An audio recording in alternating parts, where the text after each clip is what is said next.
스가랴서 5장이 되겠습니다.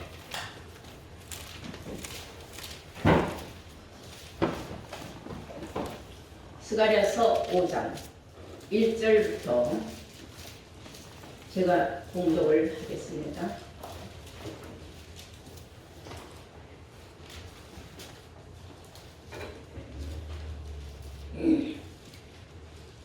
내가 다시 눈을 든즉 날아가는 두루마리가 보이더라. 그가 내게 묻되 네가 무엇을 보느냐 하기로 내가 대답하되 날아가는 두루마리를 보나이다. 그 장이 20규빗이요 광이 10규빗이니이다. 그가 내게 이르되 이는 온 지면에 두루 행하는 저주라. 무릇 도적질하는 자는 이편 글대로 끊쳐지고 무릇 맹세하는 자는 저편 글대로 끊쳐지리라. 만군의 여호와께서 가라사대 내가 이것을 발하였나니 도적의 집에도 들어가며 내 이름을 가리켜 망령되이 맹세하는 자의 집에도 들어가서 그 집에 머무르며 그 집을 그 나무와 그 돌을 아울러 사르리라 하셨느니라. 아멘. 네, 이 시간 허락하신 하나님 말씀은 스가랴서 5장 1절에서 4절로 말씀으로 제목은 날아가는 두루마리의 저주, 날아가는 두루마리의 저주라는 제목으로 말씀을 증거하도록 하겠습니다. 여기서 단상에 휴지 좀 갖다 놓으세요.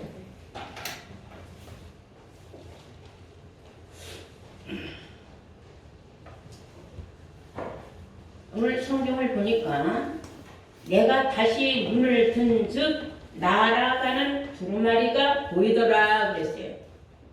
날아가는 두루마리가 보이더라. 여기서 내가 다시 눈을 든즉 하는 것은 환상이에요.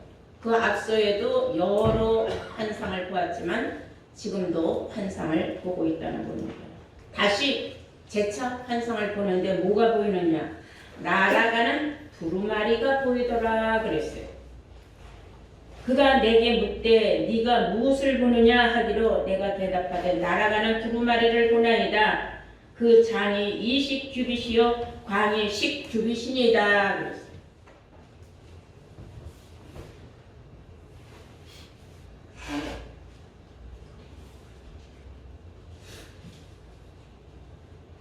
여기에서 이 두루마리라는 건 뭐냐면 옛날에는 성경에 지금같이 책이 없어서 옛날에 인쇄기 실이 없으니까 그래서 짐승 가죽을 말려가지고 거기에다가 하나님 말씀을 쫙 빼곡히 뺏겨가지고 이제 이어서 해가지고 두루루 이렇게 말았어요. 두루루 말아서 그렇게 두루루 피면은 거기 글자를 읽어보면서 이제 하나님 말씀을 공동으로 백성들에게 알려주고 했었어요. 그것을 이제 하나님 말씀 성경에 그렇게 써 있었죠. 우리나라도 예전에 선조들이 보면은 이제 서로가 편지를 주고받을 적에 뭐 짐승 가지고는 아니래도 이렇게 종이에다가 편지를 써서 이렇게 두루루 말아서 보내고 했죠. 또 옛날 혼인식에서는 보면은 이렇게 오늘날로 말하면은 주례자가 그 두루마리를 쭉 펴가면서 축하해 그 축사를 이렇게 두루마리를 펴서 읽고 다시 말하면 낭독을 하고 그랬죠. 두루마리를 이제 나이 먹은 사람들은 알지만 어린 사람들은 모를 수도 있어요. 규빗이다. 그 두루마리의 규빗 말하자면 그 크기 도량이 어땠느냐 성경에 보니까는 이렇게 하고 있어요.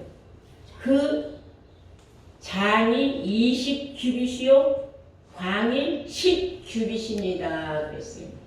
길이는 20규빗이고 그 폭은 10규빗이다 그랬어요. 그래서 규빗이라는 거는 한 규빗을 말하자면 여기 중지에서 팔꿈치까지 길이를 평균 따지는데 45cm에서 55cm 정도로 이렇게 계산을 합니다. 그렇게 해서 보니까 20규빗이면 약 9m가 되고 그리고 10규빗은 약 4.5m가 된다 이렇게 나와요. 엄청 9m면 엄청 길은 거예요. 그렇죠? 우리 성전이 여기에서 저 끝까지가 16m예요. 그러면 여기에 한 거의 절반이죠. 그게 또 폭도 그렇게 넓은 폭이죠. 이 정도로. 아, 그런 게 날아다닌다. 날아다니는 건 공중에 있다는 거예요. 공중으로 날아다닌다. 여기에서 보니까 5장 1절부터 보니까 내가 다시 눈을 든즉 날아가는 두루마리가 보이더라. 근데 그가 내게 묻되 네가 무엇을 보느냐 하기로, 지금 환상 중이에요. 내가 대답하기를 날아가는 두루마리를 보나이다. 그 장이 20규빗이요 광이 10규빗입니다. 3절에 그가 내게 이르되 이는 온 지면에 두루 행하는 저주라 그랬어요. 이 두루마리는 저주의 두루마리다 이 말이에요. 한마디로 하면서 무릇 도적질하는 자는 그 이편 글대로 끊쳐지고 무릇 맹세하는 자는 그 저편 글대로 끊쳐지리라. 여기서 중요한 거는 도적질을 하는 자와 함부로 맹세하는 자에게 엄청난 무서운 저주가 있다는 얘기죠. 결론은. 그리고 4절에 보니까 만군의 여호와께서 가라사대 내가 이것을 발하였나니 이 일을 행하시는 이는 하나님이다. 이거 시작하신 분이 도적의 집에도 들어가며 내 이름을 가리켜 망령되이 맹세하는 자의 집에도 들어가서 그 집에 머무르며 그 집을 그 나무와 그 돌을 아울러 사르리라 하셨느니라 그랬어요. 여기서 나무와 돌은 사람을 다 비유하고 있어요. 그러니까 하나님의 것을 도적질하고 그리고 하나님의 이름을 가리켜 망령되이 맹세하는 자가 어떤 자들이며 이 두루마리에는 또 무엇이 써 있느냐. 중요한 것은 두루마리가 들어가는 집은 저주받은 집이에요. 쉽게 말하면. 그래서 우리는 너무나 축복받고 복받는 얘기만 들을 게 아니라 내가 하나님 말씀대로 살지 않고 말씀을 지키지 않으면 이런 엄청난 또 저주도 들어올 수 있다 하는 것도 알아야 돼요. 그래서 양면성을 우리는 봐야 된다는 것을 아시기 바랍니다. 아멘. 먼저 두루마리에는 뭐가 써 있는가 우리 한번 보겠어요. 에스겔 2장을 보시겠습니다. 성경 에스겔 2장입니다. 9절 보시겠어요.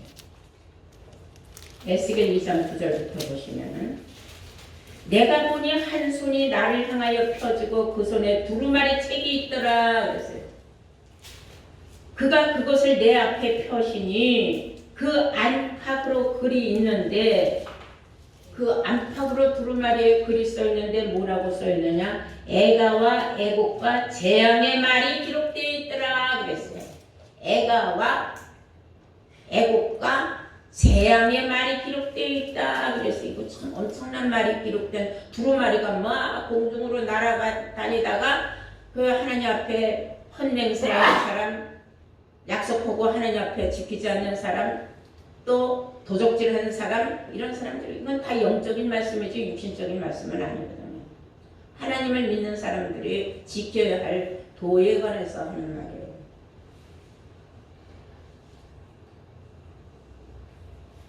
그럼 그 속에 애가와 애곡과 재앙이 가득 들었다 하는 것은 애가라는 것은 슬픈 노래, 그리고 애곡은 슬픈 곡, 그 재앙이라는 건 또 뭐냐?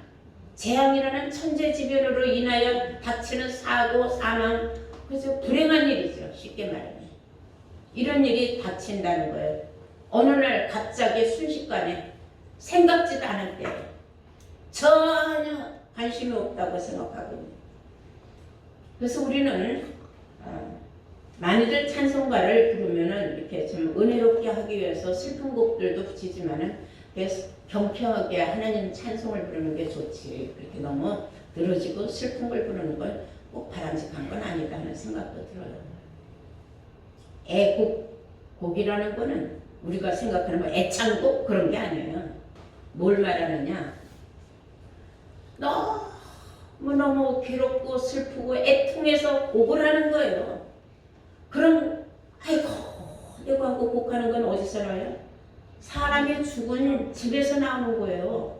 사람이 죽었으니 그보다 더 슬픈 일이 어디 있겠습니까?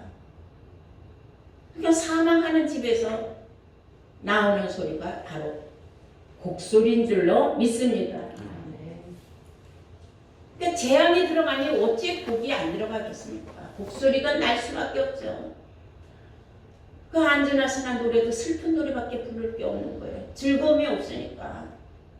우리가 지금 육체의 구원에 관한 소망과 영생의 소망이 있으니까 우리는 슬플 이유는 없어요. 항상 산 소망을 가지고 있기 때문에. 맞습니까? 네, 여러분들. 성경에 기록된 말씀을 어떻게 여러분들이 틀리다고 외면할 수 있겠어요? 성경에 기록된 말씀 우리가 믿어야 될 줄로 믿습니다. 그래서 이 두루마리가 온 지면으로 돌아다닌다 그랬어요. 온 지면으로 돌아다니는 거예요. 땅에 막 어디든지 온 세상을 두루두루 돌아다닌다 이거예요. 그러면 이 두루마리를 보고 왜 저주라고 했느냐 이걸 알아야 돼요. 저주라. 2절에 다시 보시면은 3절 그가 내게 이르되 이는 온 지면에 두루 행하는 저주라. 이 두루마리는 뭐라? 저주라 그랬어요. 그래서 우리가 성경이 말하는 저주를 우리 한번 보시도록 하겠습니다. 저주받을 사람. 저주. 무엇이 저주냐? 갈라디아서 3장 13절을 보시겠어요? 다 함께 중요한 건 보셔야 돼요. 갈라디아서 3장 13절입니다. 그리스도께서 우리를 위하여 저주를 받은 바 되사 율법의 저주에서 우리를 속량하셨으니 기록된 바 나무에 달린 자마다 저주 아래 있는 자라 하였습니다. 예수님이 저주를 받은 사람이에요. 왜 예수님이 저주를 받았습니까? 예수님이 뭐 때문에 저주를 받았어요? 저주를 받을 일을 한 일은 없어요. 예수님은 우리를 위하여. 누구를 위하여? 우리를 위하여. 저주받기에 합당한 우리를 위하여 예수님이 대신 저주를 받았다 이거예요. 우리의 모든 죄를 속량하기 위하여서. 아시겠습니까? 근데 그 우리의 모든 죄는 뭐에서 왔느냐? 율법에서 왔다는 겁니다. 자 보시겠어요? 3장 13절 갈라디아서 그리스도께서 우리를 위하여. 누구를 위하여? 우리를 위하여 저주를 받은 바 되사 율법의 저주에서 그랬어요. 무슨 저주? 율법의 저주. 그러니까 율법은 저주의 법이에요. 율법의 저주에서 우리를 속량하셨으니 우리를 위하여 희생물이 되셨으니 대속물이 되셨으니 예수님이 누구를 위하여? 우리를 위하여. 그런데도 불구하고 오늘날 율법을 지켜야 된다, 십계명을 지켜야 된다고 말하는 우매하고 어리석은 사람들이 얼마나 많으냐 이거예요. 율법은 저주의 법이라고 했는데 오죽하면 갈라디아서 5장 다 함께 찾아보세요. 갈라디아서 5장 4절에 이렇게 말하고 있습니다. 율법 안에서 의롭다함을 얻으려 하는 너희는 그리스도에게서 끊어지고 은혜에서 떨어진 자로다 그랬어요. 어디서 떨어졌다 그랬어요? 그리스도에서는 이미 관계없는 자 끊어졌으니까 그리스도하고 끈도 안 묶여 있는데 무슨 관계가 있어요? 남남이지. 뭐로 의롭다 하려고 생각했어요? 율법을 지켜서 또 율법을 지키라고 또 가르치고 율법을 지켜야 구원받는 것 같이 가르치는 사람들이 다 소경이에요. 어린아이 젖 먹이는 것 같이 엄포를 넣는다 이거예요. 그 잘못된 거죠. 그러니까 장성하지 못한 사람은 분별이 없기 때문에 그런 말에 그냥 혹가닥 넘어가서 무서워서 율법 보면 법을 떠는 거죠. 성경은 분명히 말합니다. 율법 안에서 의롭다함을 얻으려 하는 너희는 그리스도에게서도 끊어지고 은혜에서도 떨어진 자다. 이렇게 기록하고 있는 줄로 믿습니다. 로마서 10장 4절에도 그리스도는 모든 의를 이루기 위하여 율법에 마침이 되셨느니라고 그래요. 율법을 마쳤다. 끝장냈다 이거예요. 우리 주께서 대신 저주를 받아가면서 율법에서 우리를 해방시켜 주려고 우리를 속량시켜 주시고자 율법을 마침이 됐는데 지금 예수님이 돌아가신 지가 십자가에 못 박혀 돌아가신 지가 언젠데 지금까지도 그걸 지키고 있느냐. 그러니 지금 율법으로 말미암아 구원을 받은 자는 한 사람도 없어요. 있을 수 없는 거예요.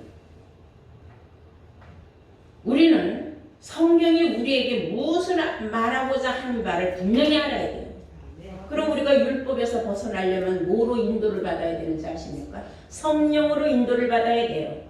갈라디아서 5장 18절 보시면은 너희가 만일 성령의 인도하시는 바가 되면은 성령으로 인도함을 만약에 받았다면 성령은 진리라고 했어요.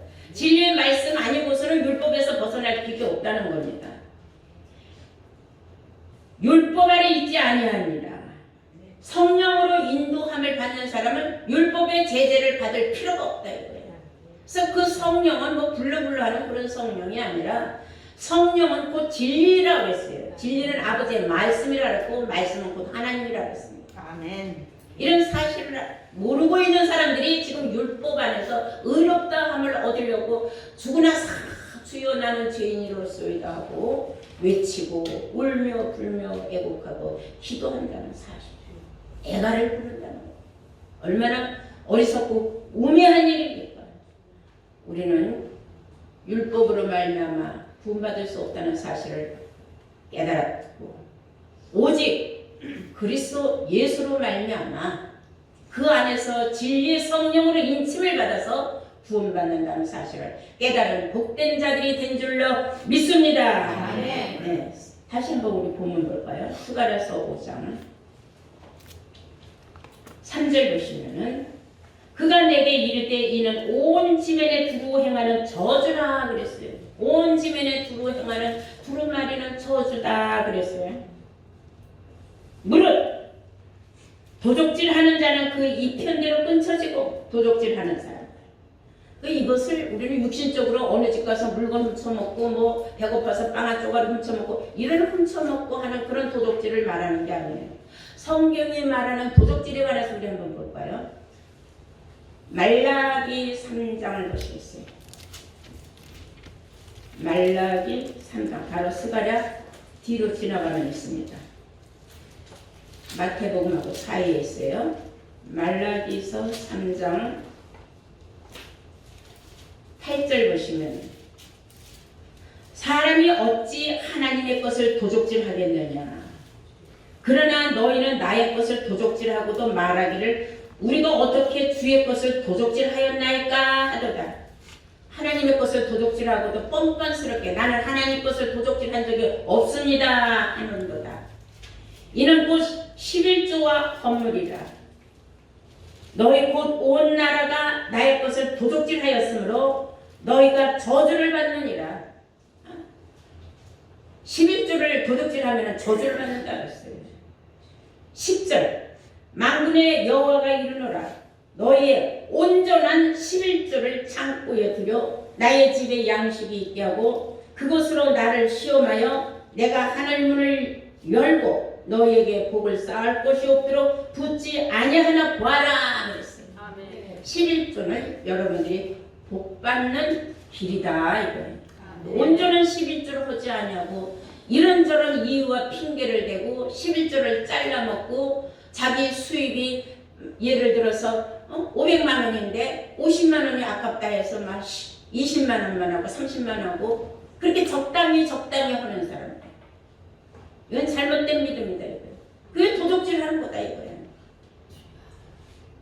예수를 믿고 10년, 20년, 30년 지금 우리 교회가 30년이 넘었어요. 처음 11조나 30년 전이나 지금이나 똑같은 사람이 있어요. 그건 잘못된 믿음이에요. 30년 동안에 어떻게 항상 그 금액 갖고 살 수 있겠습니까? 그건 아닙니다. 그러므로 월급 타는 사람들은 정확해요. 근데 월급을 타지 않는 사람들이 적당히 핑계를 대고 적당하게 하죠. 근데 적당히 하는 것도 하나님은 다 꿰뚫어 보신다는 사실을 알아야 될 줄로 믿습니다. 그 11절에 보시면 만군의 여호와가 이르노라. 내가 너희를 위하여 황충을 금하며 너희 토지 소산을 멸하지 않게 하며 너희 밭에 포도나무의 과실로 귀한 전에 떨어지지 않게 하리니 너희 땅이 아름다워짐으로 열방이 너를 복되다 하리라. 만군의 여호와의 말이니라. 온전한 11조를 하는 사람은 하는 일이 복을 받게 돼 있다는 겁니다. 귀한 전에 망하고 무너지는 일은 없다는 것입니다. 그런데 13절 보시면은 여호와가 이르노라 너희가 완악한 말로 나를 대적하고도 이르기를 우리가 무슨 말로 주를 대적하였나이까. 나는 주께 함부로 한 적이 없습니다. 나는 주를 대적한 적이 없습니다 하고 따진다는 겁니다. 14절 이는 너희가 말하기를 하나님을 섬기는 것이 헛되니 만군의 여호와 앞에 그 명령을 지키며 슬프게 행하는 것이 무엇이 유익하리요. 지금 우리는 교만한 자가 복되다 하며 악을 행하는 자가 장성하며 하나님을 시험하는 자가 화를 면한다 하는도다 하니라. 이런 억지 소리를 한다는 겁니다. 엉터리로 예수 제대로 안 믿어도 세상에서 지멋대로 살아도 다 복되고 다 잘됐죠. 그런 사람들도 있지 않느냐 이러고 하나님 앞에 완악한 말로 대적을 하는 자도 있다 그랬어요. 우리는 정말 행악하는 자들이 잘되고 불법하는 자들이 복받는다는 말을 입에 담을 필요도 없어요. 왜냐하면 계시록에 가서 보면 짐승에게도 하나님은 한때를 주셨거든요. 그들의 세상이 아주 온천하를 무르들어 정말 그들이 치료할 수 있는 하나님의 기회를 주신 것 같이 저들이 지금 세상에서는 아무리 잘 먹고 잘 살고 부자가 된다 할지라도 나는 찌들고 힘들고 어려도 하나님 앞에 꼬박꼬박 11조 떼먹지 않고 온전하게 드렸는데 정말 나는 왜 이렇게 살고 저 사람들은 졌다고 믿는데도 제대로 안 믿고 다 떼먹고 도적질해도 저렇게 잘 사는지 모르겠습니다. 이런 말을 할 필요가 없다는 겁니다. 나는 내 할 일만 하면 되는 거예요. 아시겠습니까? 그러므로 여러분들은 오늘 말씀을 잘 보셔야 돼요. 그런 이 집에도 들어간다. 하나님의 것을 도둑질하는 집에도 저주가 들어가고 하나님의 이름으로 망령되이 맹세하는 사람 집에도 들어간다 그랬어요. 성경은. 그러니까 우리는 망령되이 맹세를 절대로 해서는 안 돼요. 내가 지킬 수 없는 맹세를 하면 절대 안 돼요. 그 거짓 맹세. 양심에 화이 맞은 사람들이요.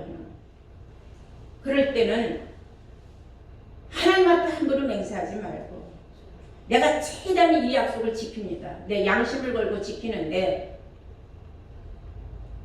분명히 나를 지킬 것입니다. 약속을 해놓고 만약에 지킬 수 없는 사정이 생겼을 때는 미안하단 말, 죄송하단 말을 해야죠. 나는 분명히 지키려고 노력했는데 사정이 이렇게 여의찮아서 못 지키게 됐다고 상대편 마음을 사야 되는 거예요. 이해를 시켜야 돼요. 아무데나 내가 하나님 앞에 맹세하는데 어쩌고 저쩌고 그런 말을 해서는 안 된다는 거예요. 망령된 맹세는 하지 말라 그랬어요. 믿습니까? 네. 그런 맹세 함부로 해서는 안 되는 겁니다. 그래서 성경은 말합니다. 4절에 지금 스가랴서 보죠. 스가랴서 5장 4절 보면 만군의 여호와께서 가라사대 내가 이것을 발하였나니 발하였다는 건 내놓았다는 건 하나님 이것을 나갔다는 겁니다. 도적의 집에도 들어가며 뭐가 들어간다 그랬어요? 두루마리 저주가 들어가며 도적의 집에도 들어가며 내 이름을 가리켜 망령되이 맹세하는 자의 집에도 들어가서 망령되이 내 이름을 걸고 맹세하는 자의 집에도 들어가서 그 집에 머무르며 그 집을 나무와 그 돌들을 아울러 살리리라 하였느니라. 스가랴서 12장 3절에는 하나님께서 예루살렘으로 하여금 무거운 돌이 되게 하겠다. 돌을 사람으로 비유했어요. 에레미야 5장 14절에는 하나님께서는 이 백성으로 하여금 나무로 삼고 그랬어요. 하나님의 백성을 나무로도 비유하고 돌로도 비유했다는 거예요. 나무와 돌들도 다 불살라버린다는 거예요. 그 집만 불사르는 게 아니라 여기서 불사른다고 해서 우리가 생각하는 거 화재가 난다 그런 뜻이 아니에요. 저주가 들어간다는 겁니다. 집안에. 그래서 우리는 내가 하나님의 말씀대로 살고자 노력을 하고 또한 내가 말씀의 육신화가 되어서 그날에 나도 영광의 예수의 얼굴을 보고 나도 영생할 몸이라고 정말로 성경을 믿는다면은 절대로 하나님 앞에 혼맹세해서는 안 되고, 그리고 하나님의 것을 도적질하고 온전한 11조를 만약에 도적질해서 자기가 갖는다면 그것은 하나님이 원치 않는다는 것을 오늘 말씀을 통하여 여러분들이 확실하게 깨달음 받으신 줄로 믿습니다.